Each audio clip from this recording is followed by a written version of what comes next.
Salih Topal'a büyük alkışlar. Teşekkür ederim. Akşam en güzel. Evet. Hepinize sevgiler, saygılar. Teşekkür ederim.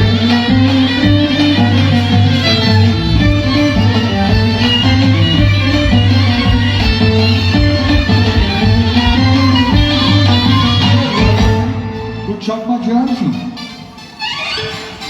Ha, senin küçük kardeşin.